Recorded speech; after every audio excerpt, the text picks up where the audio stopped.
유진과 진호는 30살과 34살의 결혼 1년차 신혼부부입니다. 둘은 맞벌이를 하면서도 서로를 배려하며 행복한 나날을 보내고 있죠.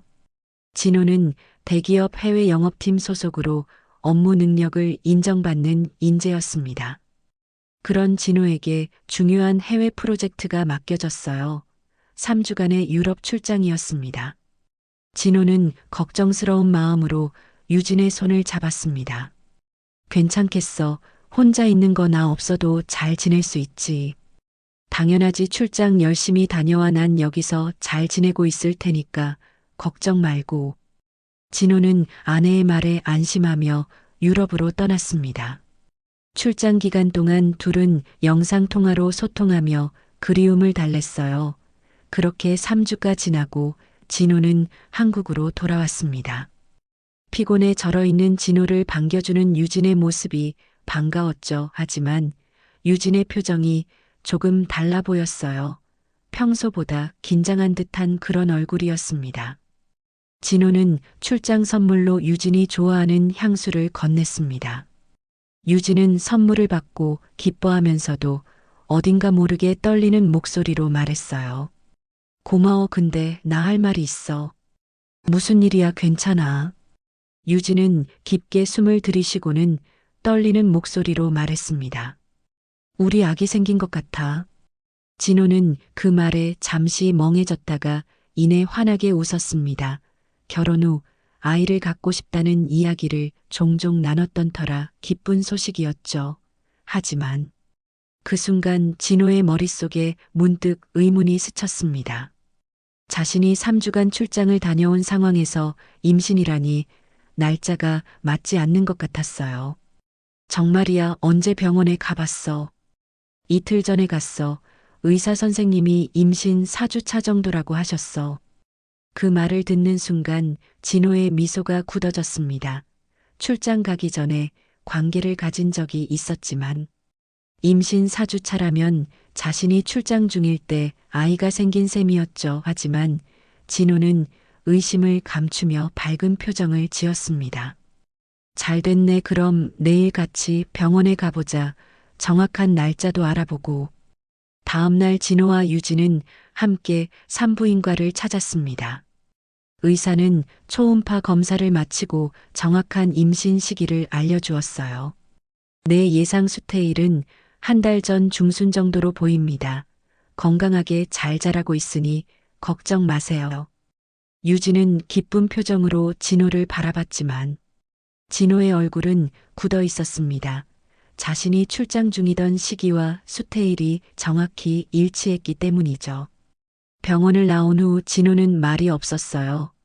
머릿속으로 끊임없이 계산해 보았지만 어떻게 해도 임신 시기가 자신의 부재 기간과 겹쳤습니다.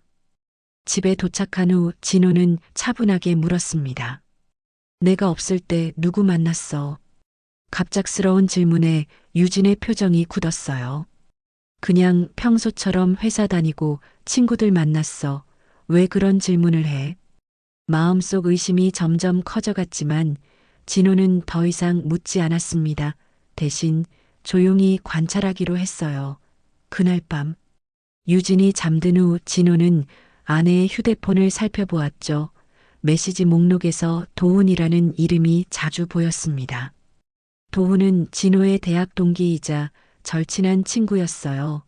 두 사람의 메시지 내용은 대부분 일장적인 것이었지만 출장 기간 중 연락이 유독 잦았다는 점이 눈에 띄었습니다. 다음 날 출근한 진호는 일에 집중할 수 없었어요. 머릿속은 온통 유진과 도훈에 대한 생각으로 가득 찼죠. 점심시간이 되자 진호는 회사 근처 카페로 도훈을 불렀습니다. 왔어. 갑자기 왜 불렀어? 무슨 일 있어? 도훈의 표정은 평소와 다름없었습니다. 진호는 차분한 목소리로 물었어요. 내가 출장 갔을 때 유진이랑 만났어. 도훈의 표정이 순간 굳었다가 이내 자연스럽게 바뀌었습니다. 잠깐 봤어. 유진이가 혼자 있어서 저녁이나 먹자고 해서. 진호는 아무렇지 않은 척 웃으며 대답했습니다. 그랬구나. 어디서 먹었어? 아, 그냥 집 근처 와인바에서 가볍게 한잔했어. 별거 아니었어.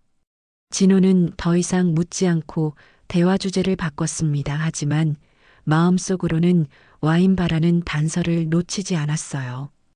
카페에서 나온 진호는 곧장 유진의 신용카드 내역을 확인했습니다. 그리고 출장 기간 중 집 근처 와인바에서 사용한 내역을 발견했죠. 진호는 유진이 도훈과 함께 와인바에 간 날짜가 의사가 말한 예상 수태일과 일치한다는 사실을 발견했습니다. 가슴이 무너져 내리는 느낌이었죠. 하지만 아직 확신할 수는 없었어요. 진호는 더 많은 증거를 찾기로 결심했습니다.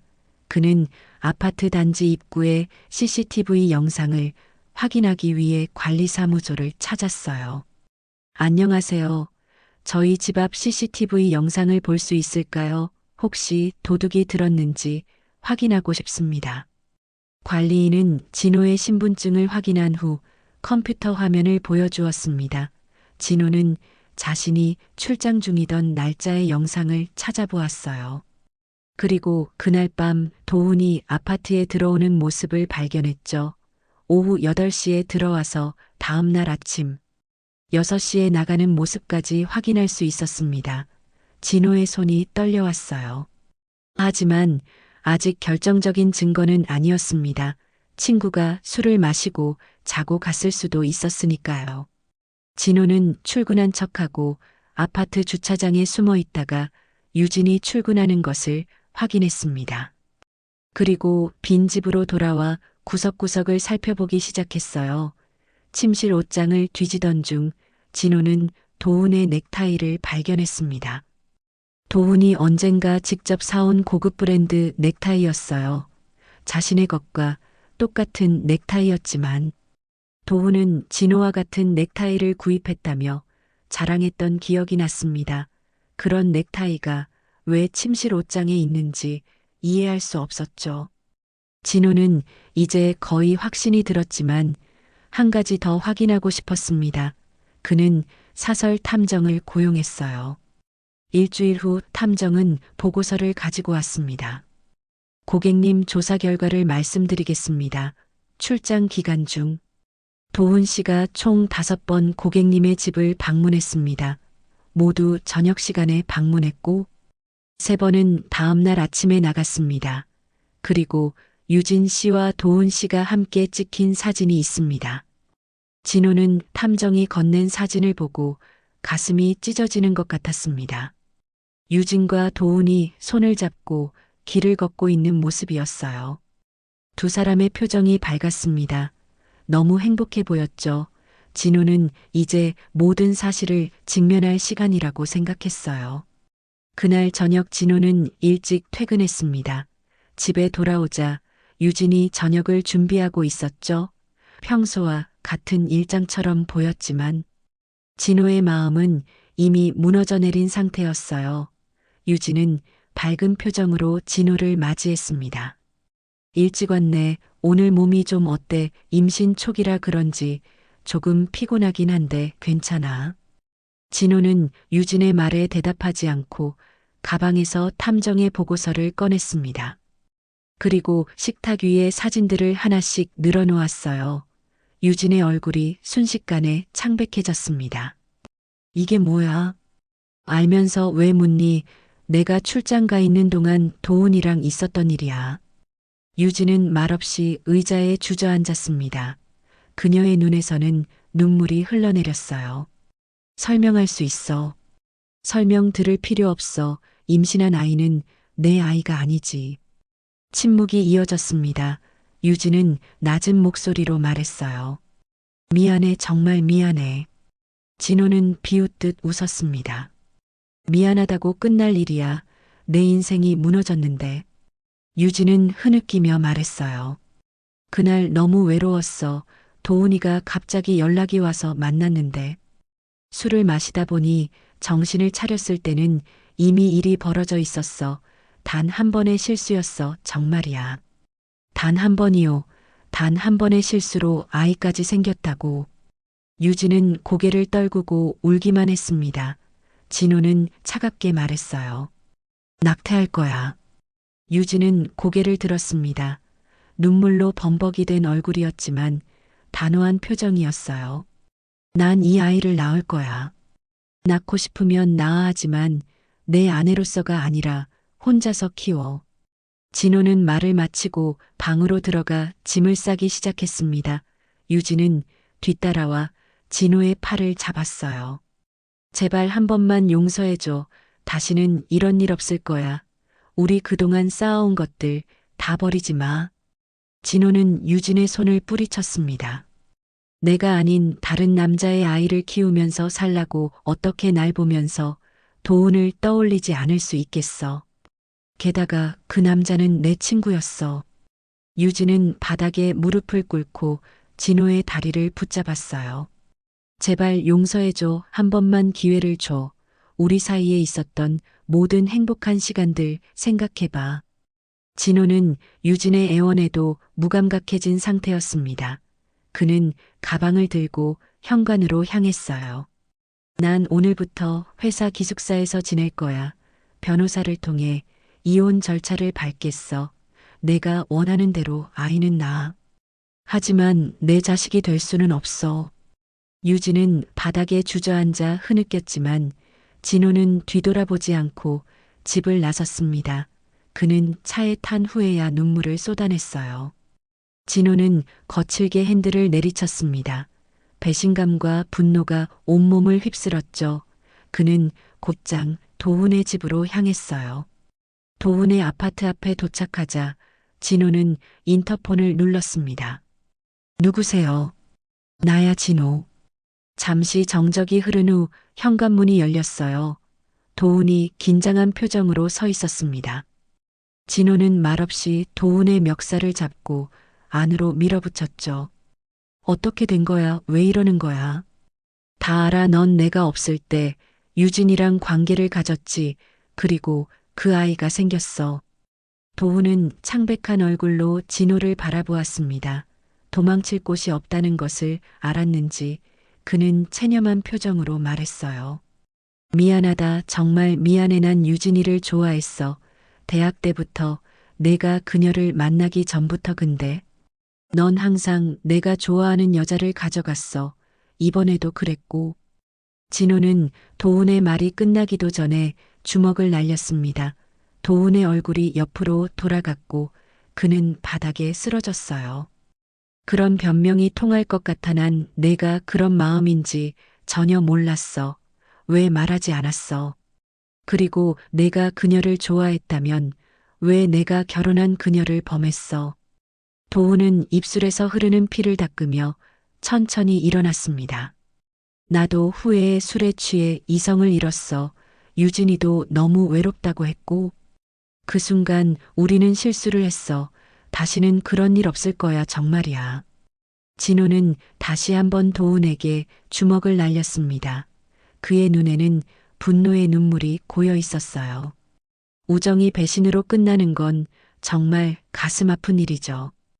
그날 이후 진호는 회사 기숙사에서 생활하기 시작했습니다. 집에 남겨진 물건들을 정리하기 위해 유진이 없는 시간에 잠깐 방문하는 것 외에는 집에 들어가지 않았어요. 유진은 계속해서 전화와 문자를 보냈지만 진호는 대부분 응답하지 않았습니다.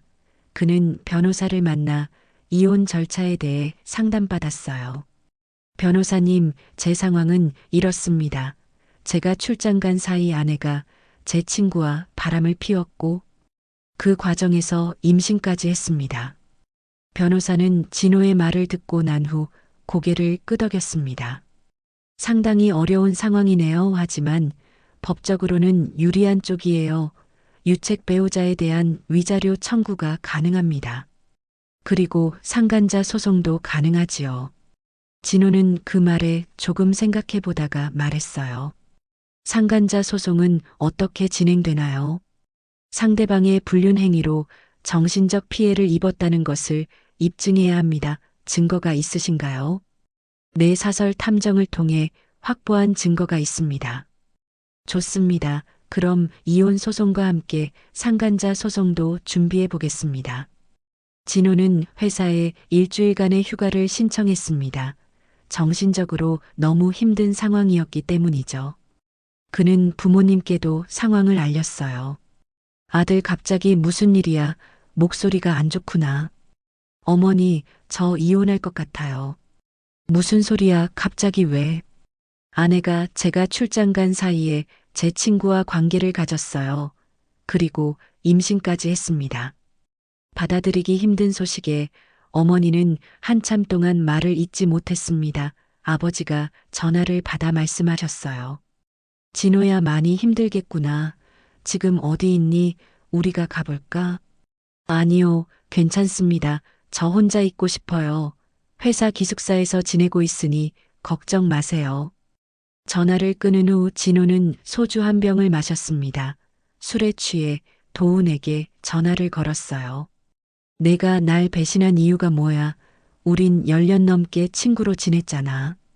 도훈은 잠시 침묵했다가 떨리는 목소리로 말했습니다.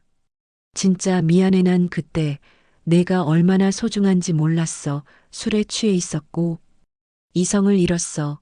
그땐 유진이한테 마음이 있었지만 이제는 아니야. 정말 후회하고 있어. 그 후로 진호는 법적 절차를 시작했습니다.